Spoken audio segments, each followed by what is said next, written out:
All right. Welcome to this presentation of my proposed research plan, which studied two best practice methods for mental health treatment in people who are homeless. In this presentation, I will discuss how crisis intervention centers and housing first programs would be effective interventions for people who experience homelessness and mental illness. To provide a brief overview, I will first be discussing the interventions I chose to research for my literature review and data collection assignments. I will then provide a synthesis of the scholarly literature, and I will detail the development of the proposed research question. I will identify the study participants and research methods appropriate for the study, and I will describe the data collection and analysis methods I'll be recommending. Next, I will discuss the limitations of the study, and I'll speak about a potential dissemination plan to be used. Finally, I will examine the potential for further study of the proposed research question. The intervention strategies I've chosen to discuss and recommend as best practices for a mental health treatment center to provide support for people who are homeless are crisis intervention centers and housing first programs. So let's start with crisis intervention centers. What is a crisis intervention center? Well, a crisis intervention center could be described as a program where staff provide support and guidance to people who are experiencing a personal crisis. That crisis could be anything, including mental health or emotional crisis, substance use crisis, or situational crisis such as experiencing domestic violence or loss of housing. Services provided by a crisis intervention center can include linkage to mental health and substance use treatment programs, such as rehab or detox, connection to local halfway houses, communication with active services like an ACT or CST team, and the provision of crisis de-escalation or medical services. Just from my personal experience, the company that I work at, RHA in Asheville, North Carolina, has a crisis intervention center, and they provide just such a wide variety of services at that center, from linkage to rehab and detox, and referral to outpatient services and local halfway houses, de-escalation.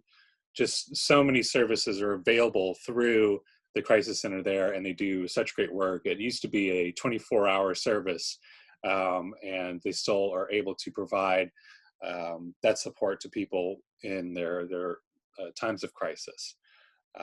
So that brings us to Housing First programs. What is a Housing First program? Well, a Housing First program, which is also known as permanent supported housing, is an intervention based on rapidly placing people who are homeless into permanent and supportive housing without the requirement of achieving or maintaining sobriety. So what does this mean? Well, it means that these programs are able to solve people's primary concern of homelessness by getting them into housing, and unlike halfway houses, they're able to provide that housing without abstinence contingency or having to maintain sobriety. So it's a really great support system for people who are struggling with mental illness and substance use to be able to get housing without any requirements for sobriety.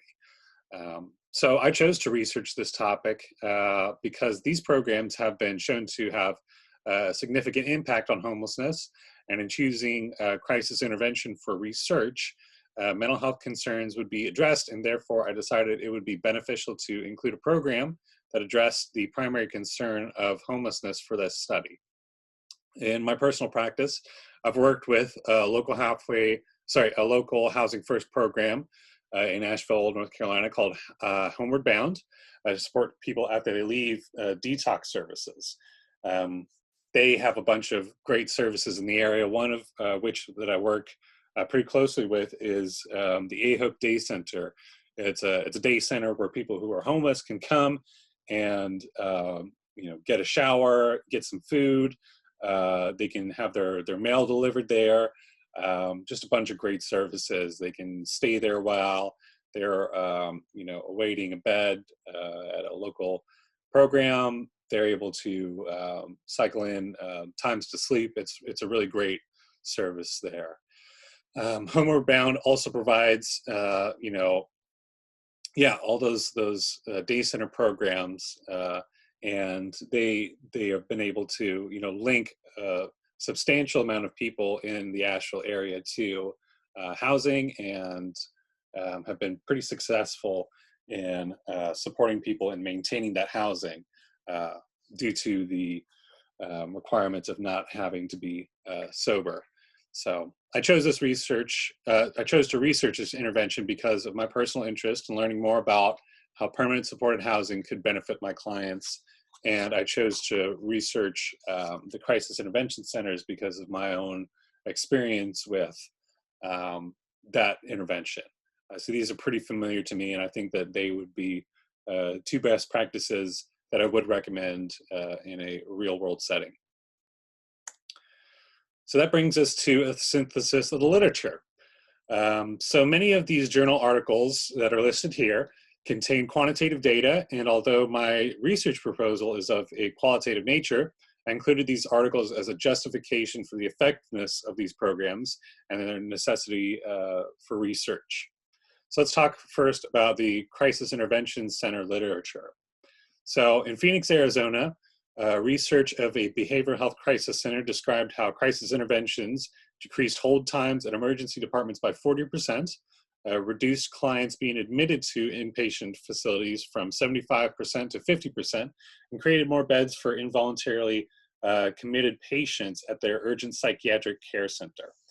So how is this important? Well, it's important because it demonstrates how behavioral health crisis centers can impact local emergency and crisis resources. So a lot of times, people who are in crisis, they will frequent ERs, they will frequent psychiatric care units, when really their ASAM care level would be much lower, and it would be able to be addressed by a behavioral health crisis center. So implementing a crisis center like that can meet the needs of these people without overloading emergency rooms. So it's a really great service that they provide. In Las Vegas, Nevada, a crisis center was reported as having supported clients through a variety of interventions and at a low cost to the community. You know, I can attest to this.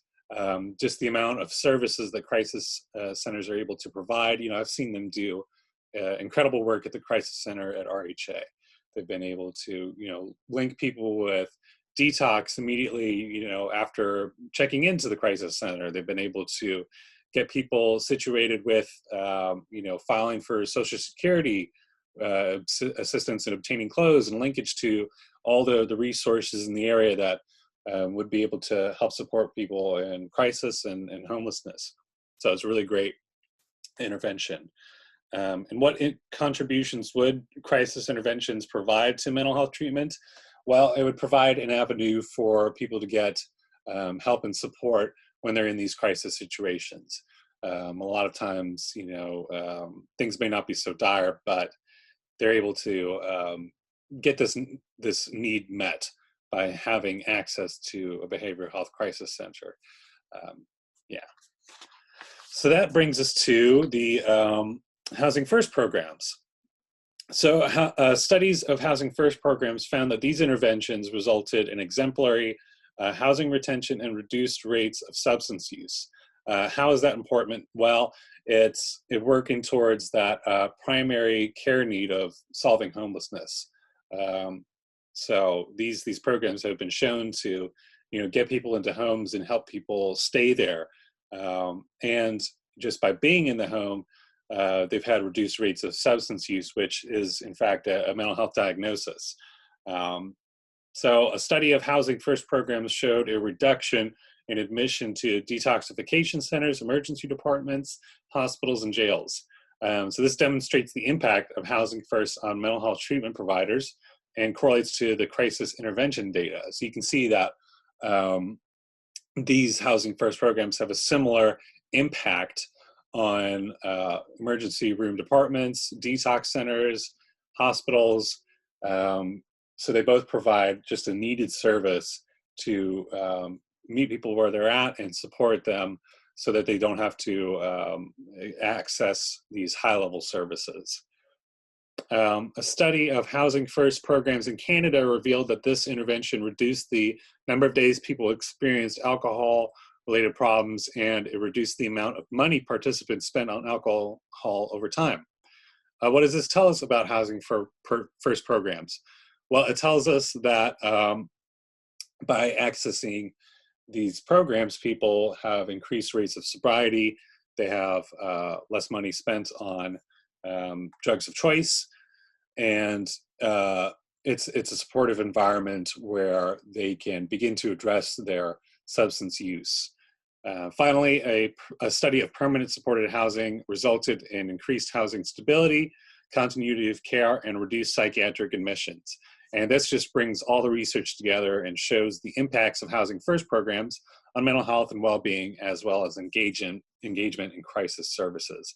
It just kind of puts the bow on everything and ties it all back in together.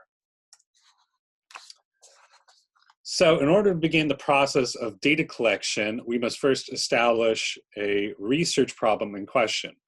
And step one in the process of establishing a research problem is to identify a topic, and step two is to establish a research problem. In qualitative research, after we have our research problem, we would conduct a literature review followed by data collection, the process of elimination, and the revision and addition of potential questions and sub-questions. So for my proposed research plan, I've identified a topic here based off of the week 5 assignments, best practices to support homeless people experiencing mental illness. I think that's a great topic, just in, real world settings, just to figure out what is that best practice to help support people with this condition. The problem statement was converted from the literature regarding homeless issues and brings to light the issues experienced in homelessness and justifies the needs for these interventions. And it states that homelessness is a pervasive and dangerous living condition with greater risk of death, mental illness, addiction, debilitating physical health conditions, sexual assault, and physical violence, and experienced by people who have homes. So yeah, this is just a statement of what is the issue at hand, and provides an insight into the concerns that homelessness creates for people's well-being. So that brings us to the research question. And my research hypothesis was that, to address this problem statement, I felt that crisis intervention centers and housing first programs would be effective in supporting people who are homeless. So the research question that I created, would a crisis intervention center and housing first program be effective for addressing the symptoms of homelessness and mental illness if combined as cooperative services within a treatment center? That's important, the cooperative services portion, because you could just implement a crisis intervention center and a housing first program within the treatment center and not have that focus on the two working together to solve the problem. But with that linkage of and emphasis on getting people into both of these services together, I feel that that is an effective strategy for addressing the concerns of homelessness. You get your mental health portion of treatment, and then you get your program that's designed to help solve housing, which is a big issue. And these questions were inspired by my experience in the field through working with a crisis intervention center and housing first program. As I was conducting the literature review, I came to ask, what impact would these services have if provided to clients together? But in order to answer the research question, I needed to understand how these programs worked individually to support homeless people experiencing mental illness, which provided the inspiration for the research sub-questions. Is crisis intervention an effective best practice for addressing the symptoms of homelessness and mental illness? And is housing first an effective best practice for addressing the symptoms of homelessness and mental illness? And yeah, it's important to understand how these programs work individually, because it gives us an insight into how they're going to work cooperatively, just to break things down a little bit. So for the research study, the potential participants identified as being relevant to the research were individuals currently active in services with a crisis intervention center, housing first program, or both. And I chose these participants to be the focus of the study as they would provide relevant data to the effectiveness of these programs. Additionally, I realized participants of this research would need to be volunteers ages 18 to 65 currently experiencing homelessness and mental illness, as well as demographically reflective of the percentages of currently homeless people.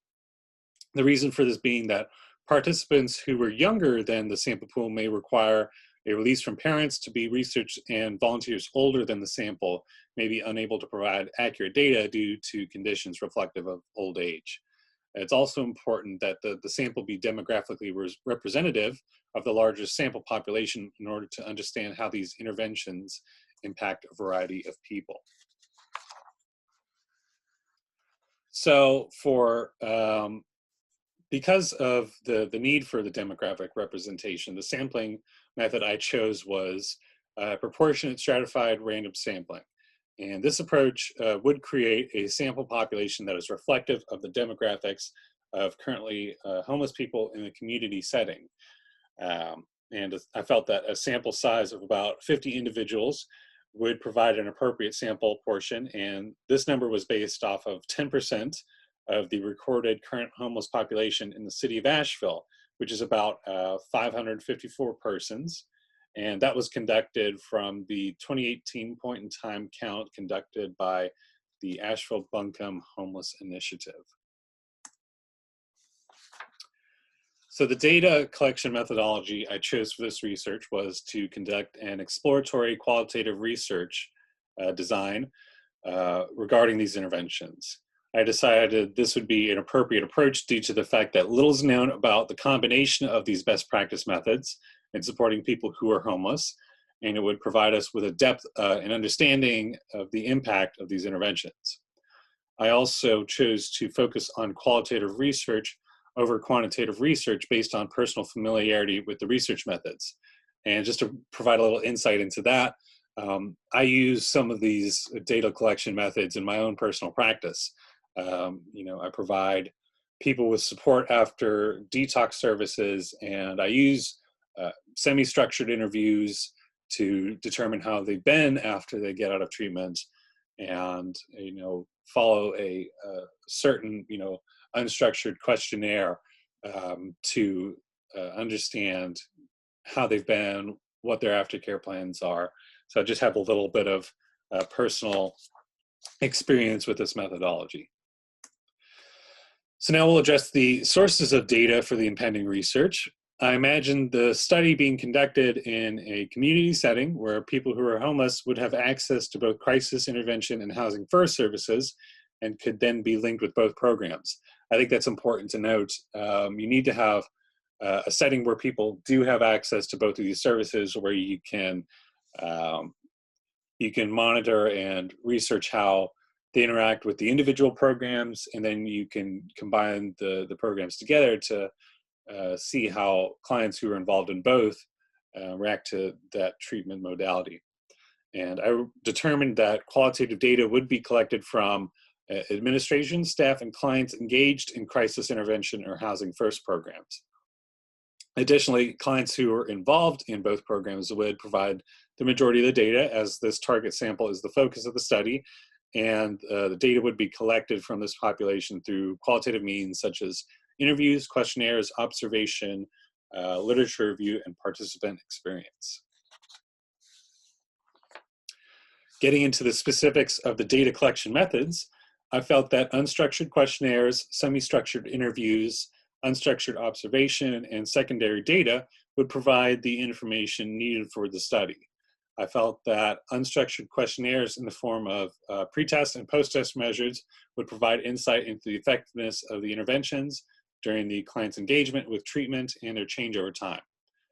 I also felt that semi-structured interviews conducted as in-person sessions during treatment would provide researchers with data related to the client's feelings and perceptions regarding their treatment and involvement in these best practice methods, and that it would provide the data required for future content analysis. Moving on to unstructured observation or covert observations made by researchers and staff, I felt that this method would provide research data about clients' engagement and behaviors without their direct awareness, and show impact of the interventions over time. Just from my personal experience, a lot of times clients, when engaged with staff, will have different reactions and behaviors with different staff members. So with one staff member, they may appear, docile and non-confrontational, but with another, they may have, explosive behavior and pretty extreme reactions. So it's important to have that unstructured observation to see what's really going on, to have a bigger picture of what the client's behavior and experiences in the treatment. Finally, using secondary data in the form of artifacts and existing documents would present researchers with data from previously collected studies about these best practice methods. To analyze the data, I chose a content analysis approach, as this method would identify patterns and themes from the semi-structured interviews and questionnaires. A lot of qualitative data would be gathered during the research using the previously mentioned collection methods, and this type of analysis would be able to make sense of the data. And using this approach also makes sense, as the computer software that would conduct the analysis is widely available and frequently used. I felt that conducting a program evaluation of these best practice methods would be an appropriate method of analysis, as well, as these programs are well established within the social work community, and this could provide insight into their cooperative impact. There are several aspects of the program evaluation, such as the outcome evaluation and efficiency analysis, that would provide interesting information related to the research question. I also felt that conducting a program evaluation would provide a template for the creation of an evaluation design.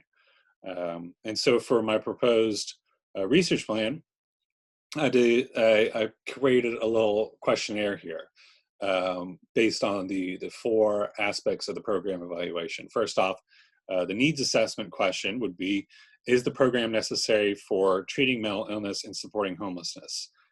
So why is that important? It establishes the necessity of these programs working in cooperation to resolve mental illness and support homelessness. And that can be an easy yes or no question. My process evaluation would be, how does the program treat mental illness or supporting ending homelessness? Why is that important? Well, it demonstrates a step-by-step process of supporting clients and provides an insight into the inner workings of the interventions themselves. My outcome evaluation questions are, what are the short-term impacts of the program on client well-being, and what are the long-term impacts of the program on client well-being? That's important because it points out the results of the interventions. It shows what are the direct outcomes of providing people with these cooperative services, and how does it impact their well-being.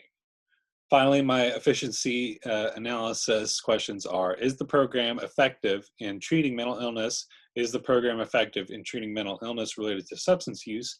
And is the program effective in ending homelessness? And that's important because it displays the efficacy of these programs and how they would impact client health. And that's what we're really looking for here, is we're just to restate the research question, we're attempting to figure out the effectiveness of these programs if used in cooperation. And these types of questions would really get to the bottom of that question. So there are a few foreseeable limitations that could be encountered in conducting the research, namely acquiring the sample population and participant engagement. So with the sampling population used, a limitation arises in obtaining participants proportionate to the larger sample population. Now, the goal of the proportionate stratified random sampling method is to obtain participants that are demographically representative of the larger homeless population. However, this may be difficult to achieve, as certain participants who meet the criteria may not be interested in participating in the research, or they may not be able to participate for a variety of reasons. Additionally, due to the small size of the sample, the research may not be truly representative of the larger population. So you get, some people who meet the demographics, but there's so much variety in humans that um, it just may not be truly representative of the larger sample population. You may have different variables that come up in the larger sample population that might not be addressed.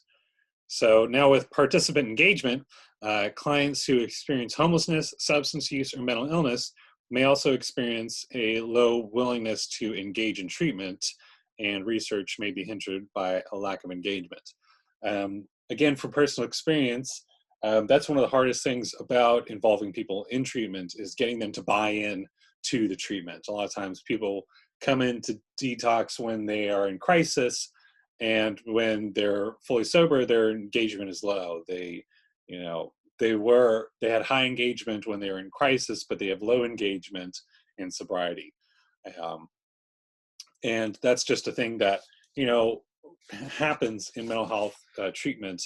Clients may be discharged from the services before they meet their treatment goals. They may be uninterested in continuing the treatment after a certain period of time. It's just a lot of variability there. So getting them to follow through and engage fully with the treatment and research process would be a pretty big obstacle. And, if people were to leave the treatment and research, more participants would need to be sought to fill that gap.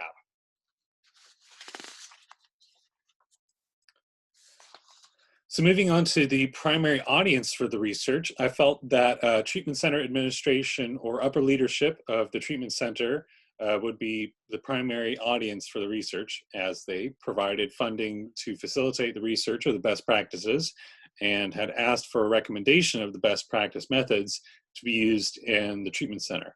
And so basically they are commissioning this research, and I would imagine that they are, the target audience. They're the people who are the most interested in learning about the results of the research.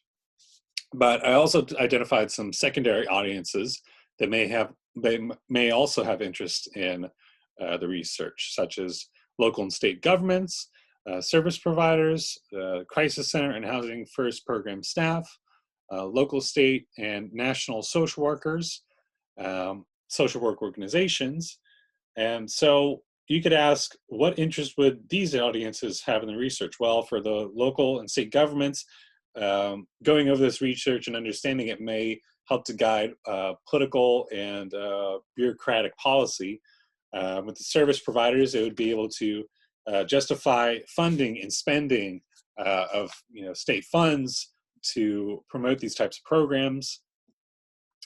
For the Crisis Center and Housing First program staff, they'd be able to see how their work impacted the clients that they work with.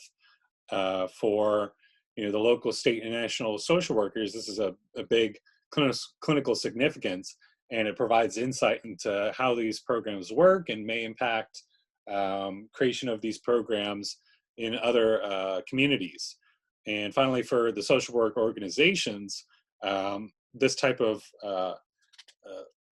audience may be interested in the research to advocate for programs and policy reform in their organizations and within treatment organizations.